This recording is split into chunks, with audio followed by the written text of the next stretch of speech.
नमस्कार, bankers rankers में आपका स्वागत है। आज के इस वीडियो में 5 शॉर्टकट ट्रिक्स बताया जाएगा ताकि लीनियर अरेंजमेंट के क्वेश्चंस को जल्दी सॉल्व किया जा सके। इस शॉर्टकट का यूज करके हम ऑन एन एवरेज 7 सेकंड्स का टाइम सेव कर सकते हैं। सिटिंग अरेंजमेंट सॉल्व करने के बाद उसके बेसिस पर हमसे कुछ क्वेश्चंस पूछे जाते हैं। उनमें से एक क्वेश्चंस में हमें बताना होता है कि गिवन 5 ऑप्शंस में से कौन सा सही है। जनरली हम ऑप्शन 1 के डेटा को अपने रिजल्ट से मैच करना शुरू करते हैं and sequentially second, third, fourth and fifth option की करेक्टनेस को चेक करते हैं। स्टैटिस्टिक्स बताता है कि पिछले 6 साल में 32 लीनियर अरेंजमेंट के पैसेज में से ये क्वेश्चन 22 बार पूछा गया है, जिनमें से ऑप्शन 1 सिर्फ 2 बार करेक्ट है, ऑप्शन 2 7 बार करेक्ट है, option 3 4 bar, option 4 5 bar and option 5 4 bar correct है। इसीलिए अगर हम वेरिफिकेशन 3, 2, 1, 4, 5 के ऑर्डर में करें तो ओवरऑल कुछ टाइम की बचत हो जाती है। इस टाइप के क्वेश्चन में गिवन 5 ऑप्शन में से 4 एक समान होते हैं और एक सबसे अलग होता है। हमारा एम उस अलग ऑप्शंस को मालूम करना होता है। सबसे पहले अगर पहला line 4 of the following are alike हो तो उस क्वेश्चन के स्टेटमेंट को पढ़ने में अपना टाइम वेस्ट ना करें, डायरेक्ट ऑप्शंस पर आ जाएं। ये क्वेश्चन पिछले 6 सालों में अब तक 20 बार पूछा जा चुका है। इसमें भी हम ऑप्शन 3, 2, 1, 4, 5 के ऑर्डर में चेक करेंगे। गिवन एग्जांपल में xv के बीच में 1 का गैप है, जबकि zt एंड wx के बीच में कोई गैप नहीं है, इसलिए हमारा आंसर 1 है। सेकंड एग्जांपल में cr के बीच में 1 राइट प्लस फ्रंट का रिलेशन है, es में 1 लेफ्ट प्लस फ्रंट का रिलेशन है, ht में 1 लेफ्ट प्लस फ्रंट का रिलेशन है, fr में 2 लेफ्ट प्लस फ्रंट का ऑप्शन है, इसलिए हमारा आंसर ऑप्शन 4 है। ध्यान देने की बात है कि इस ऑप्शन में हमने 1 लेफ्ट को 1 राइट के बराबर माना है। अक्सर स्टूडेंट यहाँ पर गलती कर देते हैं, इसलिए जवाब देने से पहले एक बार कंप्लीटली श्योर हो जाएं।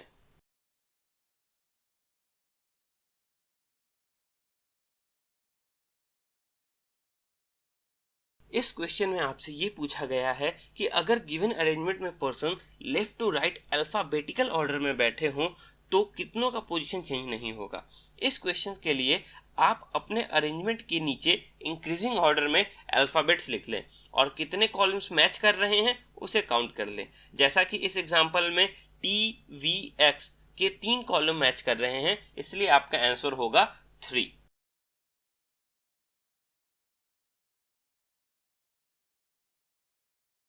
लीनियर अरेंजमेंट के क्वेश्चन जो सिर्फ वन साइड या बोथ साइड फेस करते हैं पिछले 6 सालों में 17 बार और 4 बार पूछे गए हैं।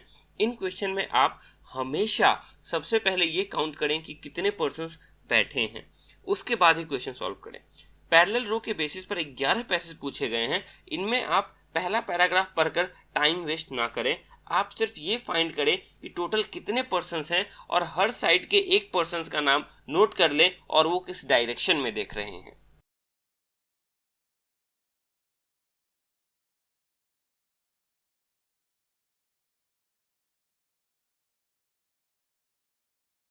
इस ट्रिक को हम गिवन क्वेश्चन को सॉल्व करके समझेंगे। पहले पैराग्राफ से हम सिर्फ यह मालूम करेंगे कि 6 पर्सन्स पैरेलल रो में बैठे हैं।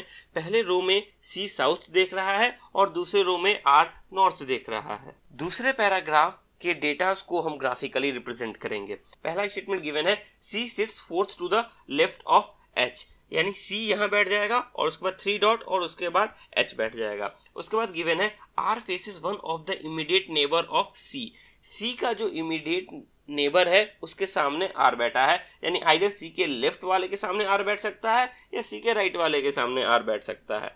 इसके बाद गिवन है only 3 person sits between S and W। ये कंप्लीट इंडिपेंडेंट इंफॉर्मेशन है, C, H और R पे ये डिपेंड नहीं कर रहा, तो हम एक अलग नया डेटा बैठाएंगे जिसके हिसाब से हम ये लिख सकते हैं S dot dot dot W या W dot dot dot S। इसके बाद गिवन है U sits second to the right of W। अब अगर W हमारा यहाँ एंड पे बैठा है तो इसके second to the right possible ही नहीं है, इसीलिए ये इंफॉर्मेशन खत्म हो जाएगा। तो हमारे पास सिर्फ ये इंफॉर्मेशन बचेगा और यहाँ हम U को बैठा सकते हैं W dot U dot S। One who faces U sits to the immediate right of E, यानी U के सामने वाले के बगल में आपका ई बैठेगा, तो हमें ई का इंफॉर्मेशन मालूम चल गया।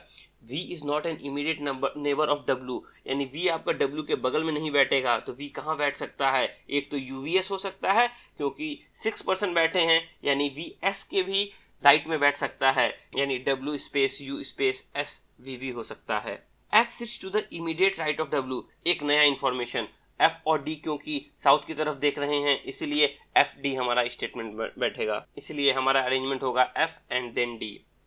s sits to the immediate right of r, अब हम अपने सेकंड रो और फर्स्ट रो के डेटा को कंबाइन कर सकते हैं। यहाँ गिवन है s sits to the immediate right of r, जो फर्स्ट रो का जो सेकंड इंफॉर्मेशन है वहां तो हम बैठा ही नहीं सकते क्योंकि टोटल 6% बैठ चुके हैं और कोई जगह खाली नहीं है, इसीलिए ये इंफॉर्मेशन कैंसिल हो जाएगा।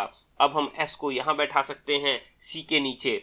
अब हम क्या करेंगे, फर्स्ट रो के इंफॉर्मेशन और सेकंड रो के इंफॉर्मेशन को मर्ज करने की कोशिश करेंगे। अगर हम देख सकते हैं कि फर्स्ट रो में s के बगल में r बैठा हुआ है और सेकंड रो के सेकंड डेटा में s के बगल में v बैठा हुआ है, इसीलिए इन दोनों को मर्ज नहीं किया जा सकता, तो ये इंफॉर्मेशन भी कैंसिल हो जाएगा। अब इन दोनों को मर्ज करने के बाद हमारा फाइनल डेटा कुछ इस तरीके का बन के आ गया।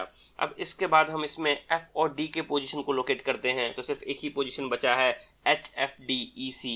अब जो एलिमेंट बचे हुए हैं उनको हम प्लॉट कर देते हैं g n t।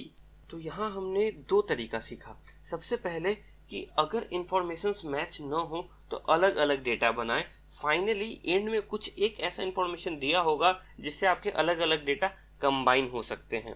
दूसरा, हमने ट्रिक 4 को यूज करना सीखा, यानी किस तरीके से हम फर्स्ट पैराग्राफ को स्किप कर सकते हैं। इस वीडियो को देखने के लिए आपका धन्यवाद।